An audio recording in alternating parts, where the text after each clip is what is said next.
Coming up on Theater Talk. It's not just the theater. Everything else is collapsing around it, too. Theater Talk is made possible in part by the CUNY TV Foundation.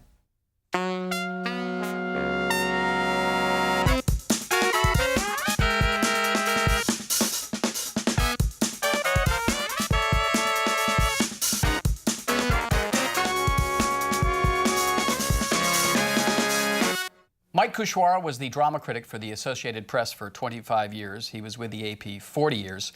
He died at a too early age of 63 this year. He was a great friend of ours and a frequent guest here on Theater Talk. For many years. Always giving us his opinions about all the shows and the Broadway musicals that he loves so much. So we would like to remember our friend Mike tonight with some clips of his appearances on Theater Talk. It is a holiday tradition here at Theater Talk for us to assemble some of our favorite critics. This year has been particularly... What a gallery!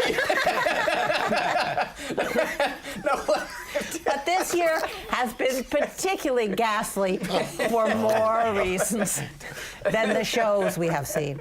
I don't know why these gentlemen are laughing, because their jobs are disappearing as we speak. We're going to talk about the problems facing drama criticism in the country, the problems facing newspapers, with Mike Kuchwara from the Associated Press. Mike, Hi. Welcome back to Theater Talk. Thank you. Jacques SOURD, formerly of Gannett Newspapers, now of CBS Radio, with that face always, I thought, for radio, Jacques. Well, aren't you a darling? And our friend John Halpern from the New York Observer. Gentlemen, welcome to Theater Talk. All right, Jacques, you spent 35 years as the drama critic for Gannett Newspapers, and you were laid off just this past year, along with, I think, 2,000 or 3,000 other reporters from Gannett. The Star-Ledger has gotten rid of its drama critic. The Sun newspaper in New York has closed down. We know that many other drama critics across the country, indeed, are worried about their jobs. Is your profession doomed? Doomed, I would say. It's not getting a buyout from the federal government. That's clearly not one of the most missed professions. But I think, yes, I think it's sort of, certainly the drama critics circle is shrinking fast. Mm-hmm. And, you know, I think it's sort of a luxury. I mean, Gannett were very complimentary when I left. They said they love me and I'm terrific and they can't replace me and they'd never replace me and I'm irreplaceable, but they can't afford me. That's the bottom line. Mm-hmm. So I think it's sort of like the arts in the schools, and you know, it's one of those things that you can chop when you're looking for places to chop, and that's one of them. Yeah. Are critics necessary, John? I mean, you would think if I were a producer and I'd see you critics are falling by the wayside, say, I've hated critics my whole career. You beat up on my shows. I can go now on the internet. There are chat rooms full of dime store critics all the time, yakking away on stuff. I can bypass critics by going to direct mail to my audiences to get people in. Are you no longer the gatekeepers? We are the gatekeepers, really. First of all, what happened to you is a disgrace. It's disgraceful that they don't support the theatre when you live in New York, which is a $1 billion industry. New York is the theatre. Yeah. So not to want a critic of distinction to comment on what people should see and why. People forget that critics support playwrights.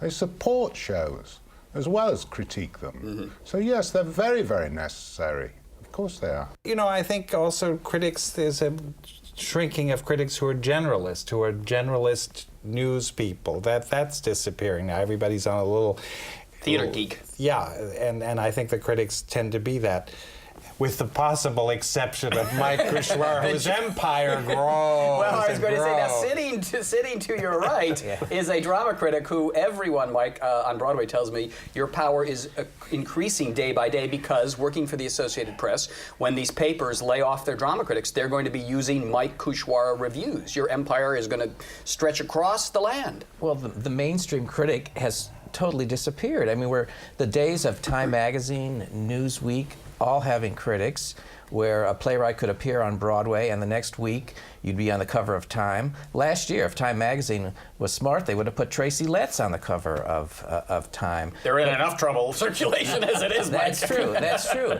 But those days are gone, and now we have a niche audience. You go to the chat rooms, you go to the blogs, and this is a very specialized crowd that gets into minutia about the theater that most people don't care about. The thing thing I always thought, though, John, about critics, even if you weren't seeing the show, you enjoyed the writing. I mean, it seems to me the most important criterion for the job of a critic is to be an engaging and enjoyable writer. Do you think value is not placed on writing in newspapers anymore? Well, my newspaper places incredible value on my writing, naturally. And lots of people who read me do. So you can only hope that you appeal to a section of the reading public who want to be entertained by you and want to be informed by you and want to be fired up by you. The critic is the man who shouts the news to the street. See the show. By and large, he has a bias in favor. Not a bias against. Reading habits have changed. Yes. Right. No, Reading you habits explain. have changed. People read news now on their BlackBerry, on their And is it Trio. not true at the Shorter EP and shorter. that Shorter. you're how long are your reviews now? We're writing about 500 words. And when you began writing, you could write how many words? 750. 750, 800 if you wanted. But, Right. you know, people, there's so much competition for attention. The whole news business has changed. Remember when newspapers used to have various editions? Yes. They used to wait up for the final of the Times or the Post or the Mirror to get the review. I think Now, so. You have to you'll think write when you online. read your reviews, John Halpern. You really have You have to think? Yes. I wouldn't go that And far. I mean, people on their Blackberries, are they thinking or they're multitasking and just getting little tips? Well, I don't, frankly, see everyone reading theatre reviews on their Blackberries. I don't see everybody walking around going, my goodness me. I better rush to the but box they're office and buy reading- You tickets. know, I don't see that happening. But that's what the That's- advertisers want to Look, sell. Yes. millions and millions of people go to the theatre. The idea that theatre is dying is ridiculous. It's one of the most successful industries in America, Broadway. It's $1 billion industry, right? You can't go off Broadway and walk in. I find the off-Broadway, you never go, Jacques, to off-Broadway. but for those of us who do go to off-Broadway, they're full. Mike, here's the problem that I see for the theater as critics become less important and as indeed they disappear. It's one thing, you know, if you have a big advertising budget, you can advertise at Jersey Boys. But without a lively critical fraternity, if you will, is it possible to draw attention to a playwright who will become, let us say, the next David Mamet, the next Edward Albee? Isn't one of your functions as a critic to find that out-of-the-way play and tell the world this is the arrival of something new and exciting? That's true. I mean, you know, we can all champion, you know, the great undiscovered playwright, but producers have to be savvy in terms of, you know, putting these plays on. John, if you make the case that the theater is important, it's important to culture, and therefore critics are important to the theater, what do editors say to you guys? They don't want long reviews anymore. They don't want you to review that obscure thing. They only want you to review Shrek. What is their thinking? Where is that coming from? Celebrity. That's the new buzzword. Jeremy Piven in Speed the Plow. Speed is the a Plow. huge- And, you know, when you get a Katie Holmes, you get a Daniel Radcliffe. I mean, this is what people want to read. Do you see us getting to the point where newspapers, media outlets are going to say, you know what, we don't really need the review to cover Daniel Radcliffe opening Equus. We'll send the reporter to get quotes from him on the red carpet, Sure. and that'll be our They coverage will. of the opening Yeah. night. Yes. Yeah. That you that's think the is happening? concern. Yes. Well, it is. You'll be yes and no. Why would they do that? The fact of the matter is there are still enlightened newspaper owners, there are still enlightened editors, and they take a major entertainment industry and a cultural industry at that extremely seriously. Why would they let down their readers? Newspapers still have, or used to, Jacques, Have readers? Well, you know, I mean, a bond with their You readers. have a very bond. altruistic view, John. my editor sees the need for theater reviews, but it's just a matter of a menu, and you know, it's a luxury beat. It's some, or as they call it, a legacy beat. I don't Maybe think- they call it the legacy Legacy beat. beat. I don't think it's Also- a luxury beat at all. I think going to the theatres is an expensive thing for people to do. Very expensive. Even if we were lucky enough that they did the right thing and brought the prices down, So it if- would still be expensive. It's not a movie. So they need critics. They need real guidance on what a show is about, what they might want to see, what they should see. They need it, and they want it, because they're doling out $200 for two. Well, and you know, in my case, Not a luxury. I would guess they would think, well, you know, Yes. there is still a luxury layer of audience that cares about the theater. they'll read the New York Times, and they don't care. So they're not that big a loss to my sort of newspaper. They'll just read a different Or, newspaper. in the case may be, the Associated Press. Well, we forget. I mean, there's a whole economic meltdown happening. It's not just the theater. Everything well, else is collapsing around true. it too. Really? I didn't know. We never so, looked I mean, beyond Broadway. so it's is? everything. Newspapers are folding exactly. like All right. crazy. Yesterday, the Rocky Mountain News in Denver was put up for sale. People are being slashed at papers all across the country. And no bailout. And it's not just theater. It's the sports department. Yeah, yes. It's Across the board cuts. Across the boards. The business department. So it's not just theater. Movie critics are going too. Yeah. So it's more of a worldwide phenomenon. Thank you so much for coming on Theater Talk. Mike Kuchwara from the Associated Press, whose reviews will be seen in every newspaper across. The thing grows. It grows. It's Kuchwara. There's one drama critic, Mike Kuchwara of the AAP.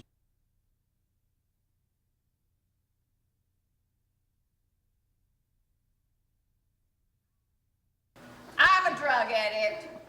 I'm addicted to drugs, pills, especially downers. You see these little blue babies? These are my best friends, and they never let me down. You try to get them away from me, and I'll eat you alive. Give me those. I'll eat you alive, girls. Well, we've entered a new decade, but just before we leave the old one, let's look back at some of the most important shows, good or bad, and how they influenced the Broadway and theatrical scene in New York. And we're joined tonight by three people in the know, as always. Michael Musto from The Village Voice, Jesse Green from New York Magazine, and Patrick Pacheco from New York One On Stage and the Los Angeles Times. Welcome. Thank you. All right, Michael, looking back 10 years in the theater in New York, what was to your mind, the most important theatrical event? To me, the most exciting show was August, Osage County, the only 3-hour show that really kicked ass, okay? The biggest trends to me were Disney shows, which kind of kept coming with decreasing success. Yes. Like, they were flops. Yeah, that's the word I was looking for. Also, jukebox musicals, which came in all varieties, whether they pigeonholed different songs into a plot, like Mamma Mia, or they were used to tell the story of a real group, like Jersey Boys. And that's never going to go away. That's with us forever, yeah. Yeah. Jesse? And also the scale down trend. As the decade fizzled out, everything became about either big names or just two folding chairs, or in the case of Steady Rain, big names in two folding chairs. That's right. Jesse, your sort of highlights or lowlights, if you will. In terms of trends, following on what Michael was saying, another version of that is the 90-minute no intermission play seems to have taken over as an important cultural touchstone. Despite August Osage County, I don't think you're going to see a lot of 13-person, three-story set, 3-hour shows going forward, because most of the shows that did make it did so by costing very little, as you said. And I think also we've seen, on Broadway anyway, the continuation of a trend that started earlier, but is now really established, that a lot of what comes in and is good has come from off-Broadway or from the regional theaters. There's a lot less new production going on from just a producer going out there and finding a property. Being adventurous. Many playwrights are complaining that they can't even write plays that have more than 4 characters because no theater will pick it up. Let alone bring it to Let Broadway. alone bring it to Broadway. Yeah. And Patrick, looking back for that decade, Well, I if you think can remember? what we saw was stars coming to Broadway in increasing numbers. Stars always came to Broadway to some extent. What was new about this is that younger stars, there used to be a trend where the Elizabeth Taylors, when their film careers were sort of over with, would then come to Broadway and star in The Little Foxes. Now you had everybody from Nicole Kidman to Scarlett Johansson, to Denzel Washington, Jeremy Piven, famously, coming because it was a mark on their resume, and it was peer pressure to some extent. Their peers were doing it, so they decided to do it. It was with disastrous results. Who was the worst? Who was the worst? I think the worst was Kelsey Grammer, because nobody wanted to see Kelsey Grammer as Macbeth. Do they want to see him as George? Yes, absolutely. I think that, yes, and also timing too. In television you're a star, but the stars of Seinfeld now probably couldn't sell tickets. Well, as long as we're on worst things, Yeah. can we talk about a couple of the worst plays and musicals of the decade? Yes, that drove the whole industry into the ditch. Well, they were so bad that they couldn't even do that. I sat here at home, I was thinking, what is really impressing me about the 2000s in the theater? And I kept thinking of the play Primate. I don't know if you remember the anthropologist masturbating an ape show. Yes, I remember. With How could you James forget? How could you forget? They should have used that on the poster, and I think they would have sold a lot more. I would say, just to add to what happened, I think we began the decade with the producers, Matthew Broderick and Nathan Lane, and the very first thing that they did when they were opening night, they raised the top ticket price to $100, which was a breakthrough at the time, and then immediately they tacked on premium price seats, $450 or $480 to sit. Remember, it used to be only 2 rows? And in the last 10 years, we've seen the 2 rows expand from about row C to row X, and everything's $250, $300. And if you want an orchestra seat for $120, you're going to be in row Z behind a pillar. So, now that may be coming to an end because the economy got shaky, and you see premiums maybe sort of scaling again. But that was a real big explosion in ticket pricing. And decent orchestra seats are thus only accessible to those crooked people who drove this economy into the ground. Only those you have to get those bonuses to buy them. I think what you have when you have the virtue of hindsight of 10 years is that whatever trend develops, it always ends up biting you in the ass. Primate was brought in on the basis of a New York Times review. Bruce Weber saw it in, and other shows have been brought in on the basis of a New York Times review, and you live by the Times and you die by the Times. And the Times itself is now dying.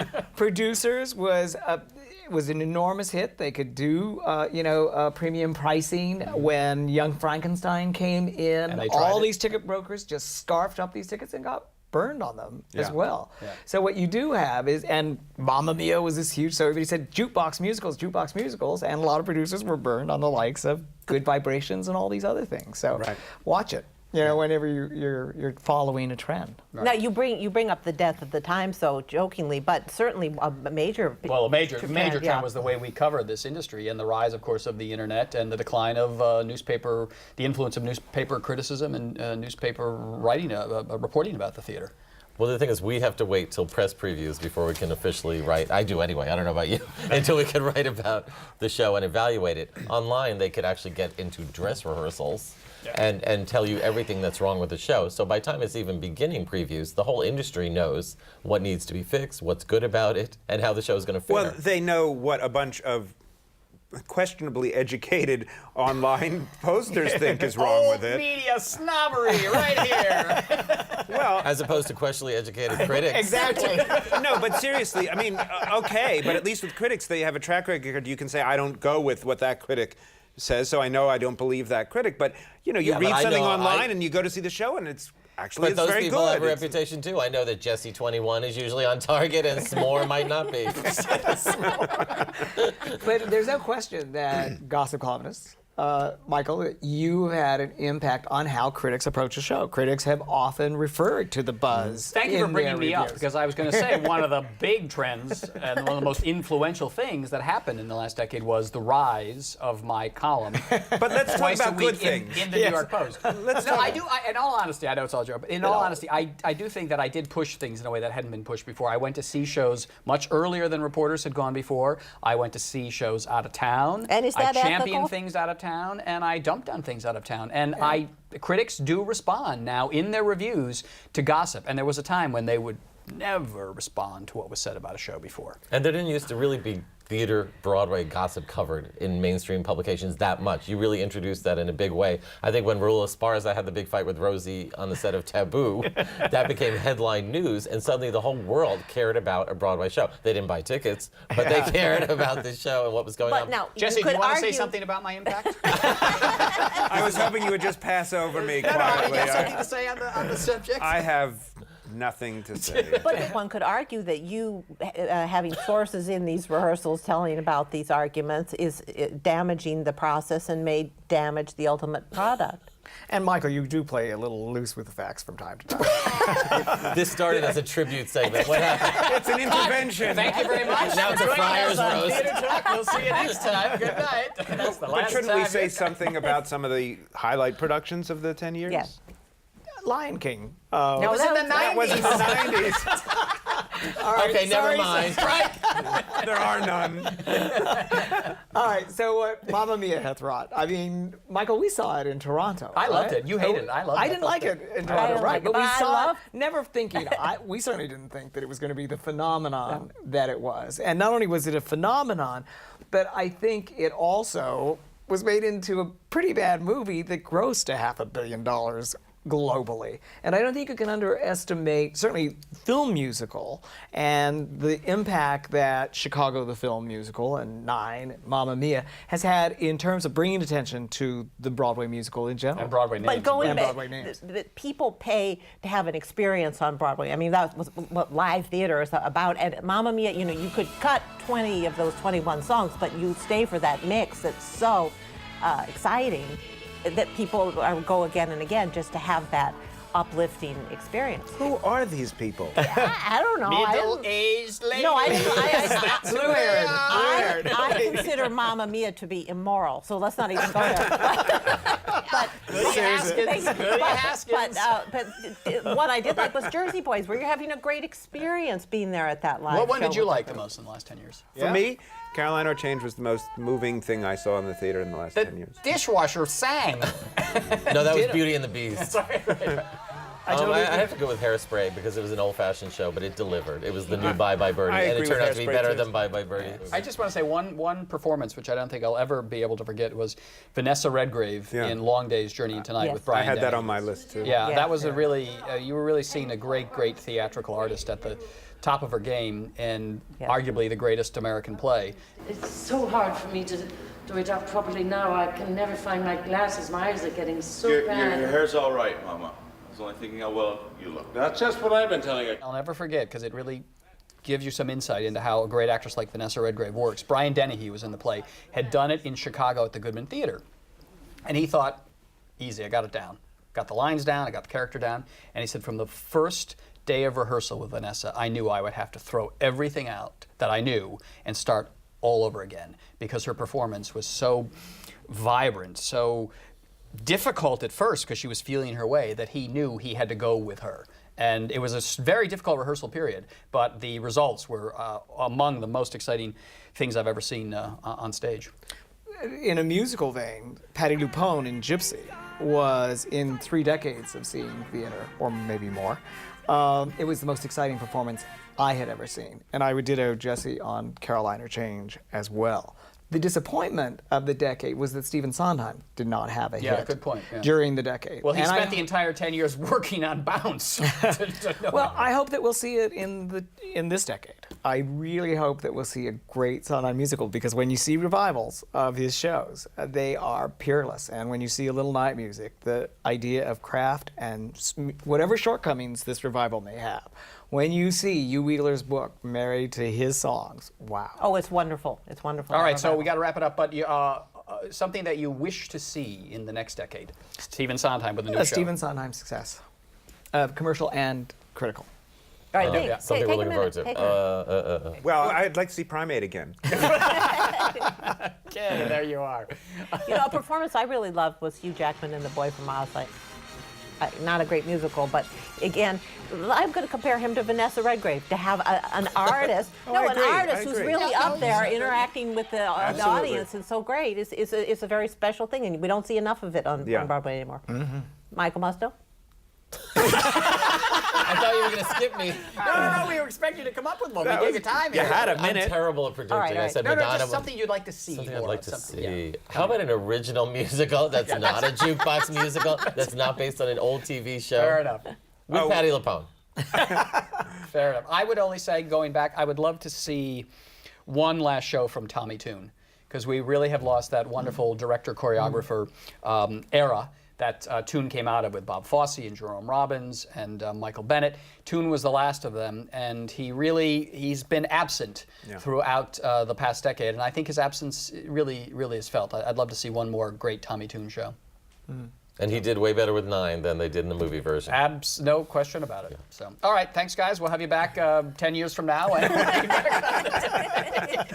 Jesse Creed from New York Magazine, Michael Musto from The Village Voice. Knife on the left?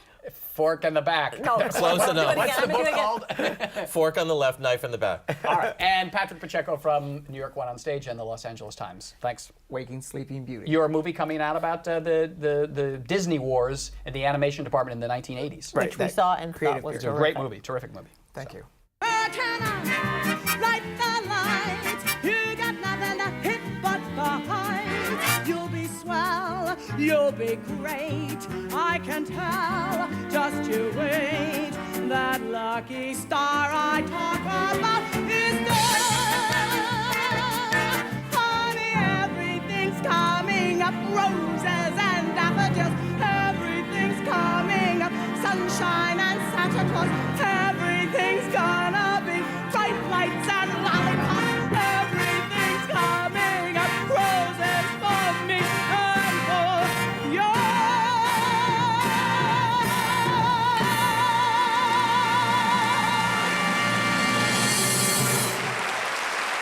You can sign up for viewer updates at theatertalk.org. Or you can Twitter us. Our thanks to the Friends of Theater Talk for their significant contribution to this production. Theater Talk is made possible in part by the Frederick Lowe Foundation, the Eleanor Naylor Dana Charitable Trust, the Alan S. Gordon Foundation, the Corey and Bob Donnelly Charitable Fund, Carrie J. Fries, the Dorothy Strelson Foundation, the New York City Department of Cultural Affairs, and the New York State Council on the Arts, a state agency.